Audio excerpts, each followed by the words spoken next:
चंदा अपने माता पिता के देहांत के बाद अपनी बीमार माँ की अकेले ही देखभाल करती थी।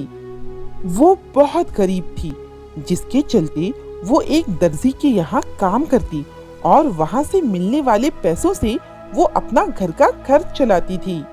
लेकिन अचानक एक दिन बिना किसी कारण से उसको काम से निकाल दिया जाता है, जिसके कारण अब चंदा को पैसों की तंगी होने लगी थी। पैसे ना होने के कारण वो अपने घर का किराया भी नहीं भर पाती, जिसके चलते उसका मकान मालिक उसे घर से निकाल देता है और वो दुखी होकर अपनी माँ के साथ जाकर एक दूसरे गांव में बस जाती है। एक रोज वो कुएं से पानी लेने जाती है तो उसे दो सूखे पेड़ दिखते हैं, जिस पर कुछ ही हरी पत्तियां होती हैं, जिसे देखकर चंदा खुद से कहती है, अरे इतने विशाल पेड़ ऐसे सूखे कैसे हैं? लगता है पानी ना मिलने के कारण इनकी हालत ऐसी हो गई है।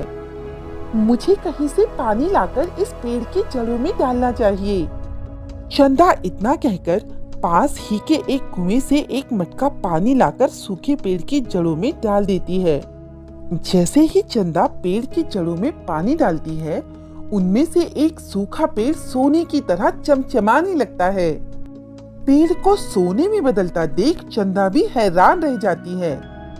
तभी उस सोने के पेड़ से आवाज आती है, तुमने मुझे पानी देकर अपनी उदारता दिखाई है। मैं सोने का पेड़ हूँ, कहो मैं तुम्हारी क्या मदद कर सकता हूँ? तुम सच में सोने का पेड़ हो? मैंने लोगों से सुना तो था कि इस गांव में एक जादुई पेड़ है, लेकिन आज देख भी लिया। हाँ, इस गांव के लोग मेरे द्वारा अपनी जरूरतों को पूरा करते हैं। कहो तुम्हें क्या चाहिए? मुझे कुछ नहीं चाहिए, पर क्या तुम मेरे दोस्त बन सकते हो? चंदा की ये बातें सुनकर सोने के पेड़ को बहुत अचंभा होता है और वो कहता है, तुम जैसा कोई पहली बार देख रहा हूँ जो मुझ जैसे सोने का पेड़ देखकर भी उससे कुछ प्राप्त करने की इच्छा नहीं रखती, वरना तो सभी लोग मुझसे कुछ न कुछ मांगते ही हैं। मैंने भी तो तुम्हारी दोस्ती मांगी है, कहो बनोगे मेरे दोस्त? हाँ, क्यों नहीं, मगर एक शर्त पर। तुम्हें मुझे रोज इसी तरह पानी देने आना होगा, क्योंकि मैं भले ही सोने का पेड़ हूँ, लेकिन मेरी जड़ें लकड़ी की हैं। हाँ बिल्कुल, लेकिन एक बात बताओ, ये दूसरा पेड़ अब भी सूखा क्यों है? सोने का पेड़ उसकी इस बात का कोई जवाब नहीं देता और अपनी शर्त को दोबारा दोहराता है। तभी वो सोने के पेड़ की शर्त को मानकर उससे दोस्ती कर लेती है। धीरे धीरे दिन गुजरते हैं। चंदा अपनी माँ की देखभाल के साथ ही रोज सोने के पेड़ को पानी देने के साथ उसके आसपास ही कुछ समय बिताती। एक दिन की बात है, गांव का एक आदमी सोने के पेड़ के पास आकर कहता है, सोने के पेड़ मेरी मदद करो, मुझे अपनी बीवी के इलाज के लिए पैसे चाहिए, मेरी मदद करो। तुम चिंता मत करो, मैं तुम्हारी मदद करूंगा। तभी सोने के पेड़ से एक रोशनी निकलती है और उस आदमी के सामने कुछ पैसे आ जाते हैं, जिन्हें देखते ही उसकी खुशी का ठिकाना नहीं रहता और वो पैसे लेकर तुरंत चला जाता है। लेकिन जैसे ही सोने के पेड़ से रोशनी गायब होती है, वैसे ही सोने के पेड़ की कुछ पत्तियां काली पड़ जाती हैं और सोने के पेड़ की आंखों में आंसू आने लगते हैं। शाम के समय जब चंदा सोने के पेड़ की जड़ों में पानी देने आती है, तो उसका ध्यान सोने के पेड़ की काली पड़ी पत्तियों पर पड़ता है और वो सोने के पेड़ से सवाल करते हुए कहती है, अरे ये तुम्हारी पत्तियों को क्या हुआ? ये सुनहरी से काली कैसे हो गई? सोने का पेड़ उसकी बातों का फिर कोई जवाब नहीं देता और अपने बगल के सूखे पेड़ की तरफ देखने लगता है। ये देखकर चंदा को बहुत हैरानी होती है। उसकी चुप्पी देखकर चंदा समझ जाती है कि कोई तो बात जरूर है।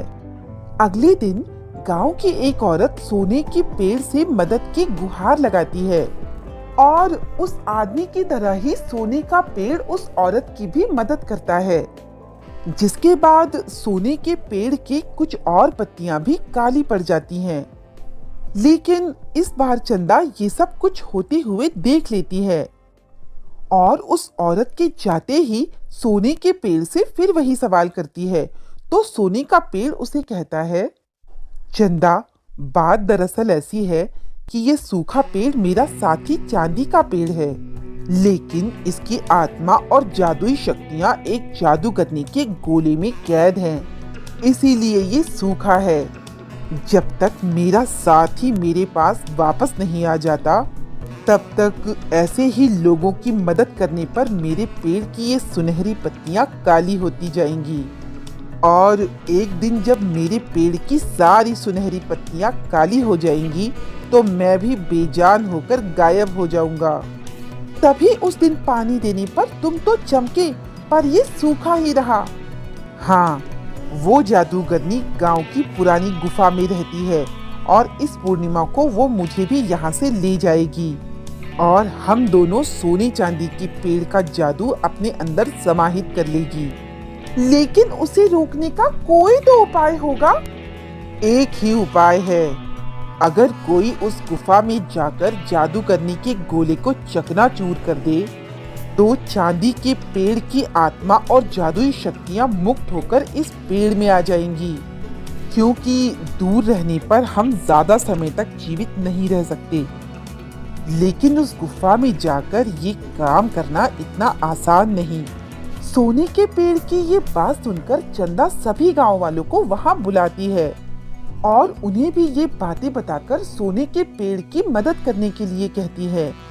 लेकिन सभी गांव वाले मना करते हुए कहते हैं, नहीं नहीं, हम उस जादूगरनी की गुफा में नहीं जा सकते, वहां जाना खतरे से खाली नहीं है। बिल्कुल सही कह रही हो बहन, हम सोने के पेड़ के लिए उस गुफा में जाकर अपनी जान नहीं गवा सकते ना। कैसी बातें कर रहे हैं आप लोग? इस सोने के पेड़ ने आप लोगों की इतनी मदद की है, तो क्या आप समय आने पर आप लोग इसकी मदद नहीं कर सकते? अगर ऐसा है तो तुम ही सोने के पेड़ की मदद कर दो ना। लोगों की ऐसी बातें सुनकर चंदा खुद ही उस सोने के पेड़ की मदद करने का सोचती है और शाम के समय उस जादूगरनी की गुफा में जाती है, जहाँ जादूगरनी तो नहीं दिखती, लेकिन एक चमकता हुआ गोला उसे नजर आता है। तभी चंदा उस गोले के पास जाकर उसे चुटकी से गिराकर उसे चकनाचूर कर देती है, जिससे चांदी के पेड़ की आत्मा और जादुई शक्तियां मुक्त हो जाती हैं।